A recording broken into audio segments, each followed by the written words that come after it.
Hey everyone, I need to make a correction. In an earlier video, I said that I was excited about CRISPR because it wouldn't be regulated as a GMO. Well, I'm not excited anymore. At the time, I was speaking about the US and its recently adopted position that food crops created with CRISPR, they aren't the same as crops created with transgenics. I thought that this attitude might end up extending itself to other markets in the world, like Europe, and we'd finally transcend this stupid debate about GMO food by coming up with a better and less controversial technology. And I was wrong. At the end of July 2018, the EU's top court ruled that CRISPR gene-edited crops would be regulated with the same set of rules that apply to transgenic crops. That is, crops that have been engineered with genes from other organisms. Regulators in the US saw a reasonable distinction between transgenics and CRISPR, but the EU apparently does not see that same distinction.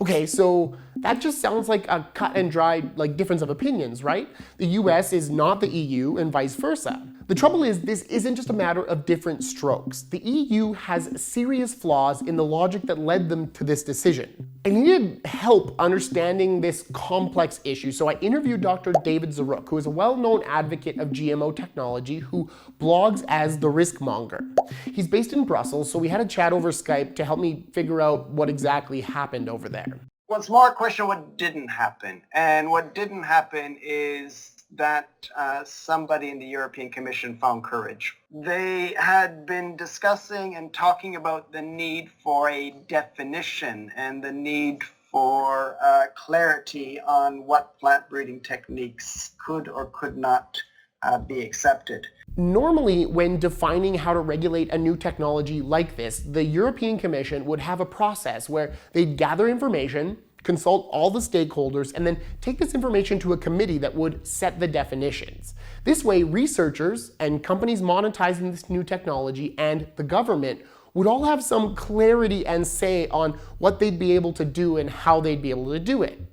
Enter some small yet very vocal anti-GMO groups who saw no distinction between CRISPR and transgenics. I mean, they were calling CRISPR GMO 2.0 and were making the consultation process extremely uncomfortable and difficult for all parties involved.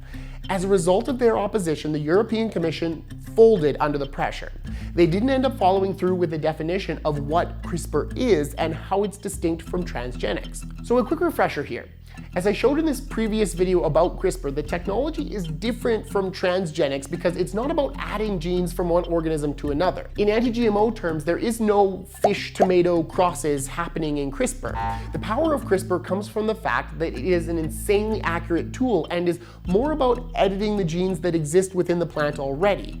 CRISPR is not the same as transgenics in that regard, but there needs to be some acknowledgement of that on the regulatory side in order for the distinction to be clear. Without any clear definition, without any clear regulation, without any clear guidance from the European Commission, there was a case in France that was brought by several peasants farming associations, essentially the organic lobby, to define what was going on in particularly with a type of research being done via mutagenesis, which would create a potential for seeds to be herbicide resistant. Okay, what's this? How did mutagenesis get rolled into this conversation? Mutagenesis is a process by which you expose seeds to ionizing radiation. That means radiation that's strong enough to knock electrons off atoms. And that means radiation that's strong enough to mutate DNA. This technique predates transgenics and CRISPR by a long shot. We've been using this technique to induce mutations to seeds since the 1950s. And nobody has ever had a problem with it. Unless apparently you're talking about using mutagenesis to create herbicide tolerance in plants. That means breeding plants to sustain an application of a chemical so that weeds die, but the plant doesn't. Well, if mutagenesis is used to create herbicide tolerance, then you're getting into familiar anti-GMO, anti-chemical territory. You're talking about pairing a plant with a chemical for effective pest control, but to an anti-GMO activist, that's a hard pill to swallow. The whole idea of using a herbicide-tolerant seed means that you would then encourage using herbicides, and that is wrong, apparently, according to a large number of organizations here. And here's where the EU made things get weird. Mutagenesis is a lot like CRISPR, kind of. In CRISPR and in mutagenesis, no genetic material is added, it's simply rearranged. With mutagenesis, though, it's done really randomly. Like, you mutate a bunch of seeds, you grow them, and you see if anything you grow has useful characteristics. It's effective, but it's kind of blunt. CRISPR, though, that's a much more specific tool than mutagenesis. You're getting into a very specific spot in the DNA and making very minute changes to get what you want. So here's the logical conundrum that the EU put itself in.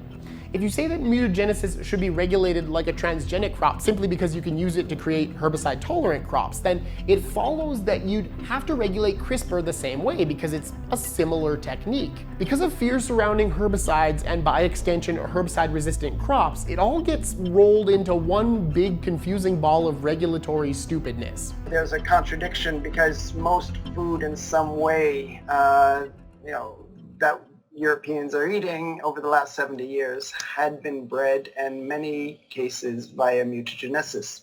Pasta is a good example, beer, whiskey, other examples, good export quality items coming out of the EU. So they added an extra point where they said that this would apply only to the new technologies and not to the older, tried and tested technologies that we know are safe. Somebody in this whole mess had the mental capacity to see that a lot of crops grown in the EU, a lot of crops that people rely on, were derived from mutagenesis. You can't just not grow all of those crops. So what did they do? They drew an arbitrary line in the sand and said that any crop made with mutagenesis before 2001, that's fine. It's been proven by 17 years of safe use. But any crop made with mutagenesis after 2001, and all transgenic crops and CRISPR crops, those are new and therefore bad. So where we're at presently is that the EU isn't growing any transgenic crops. They also aren't growing any new crop varieties made with mutagenesis, and CRISPR crops, those won't be grown in the EU either. The EU has fallen victim to an appeal to antiquity and has relegated itself to agricultural irrelevancy in the process. The consequences of this decision are monumental and dire. The EU is no longer a place for plant breeding innovation. So this is a death knell for any research. We've seen already since then that many companies and many universities are moving more of their research out of the European Union or planning to move it. And this is a real tragedy. We're going to see farmers in the EU fall drastically behind the rest of the world in terms of their ability to produce enough food to feed their people. That means the EU is going to have to import even more food than they currently do, stripping themselves of food sovereignty.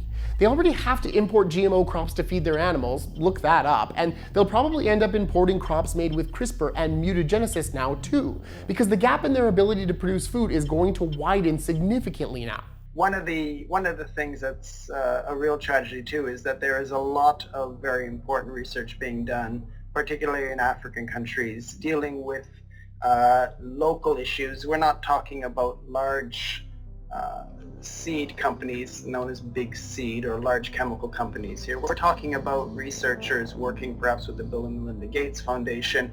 That research will have no future, particularly not only for export to the EU, but also will have no future because a lot of the regulatory processes decided in African countries mirror or copy-paste what the European Union has decided. It's not a scientific decision. This was a political decision, and it's tragic. The EU's perspective on food, it trickles down to Africa.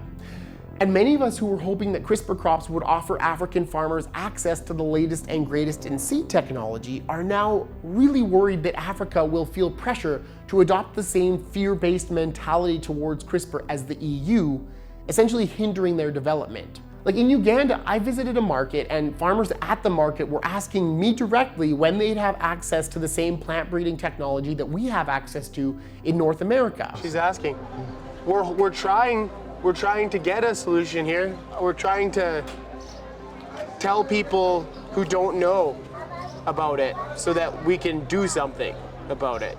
Those farmers need drought resistance and they need disease resistance, and now accessing those traits cheaply and easily through CRISPR, all of that's called into question now.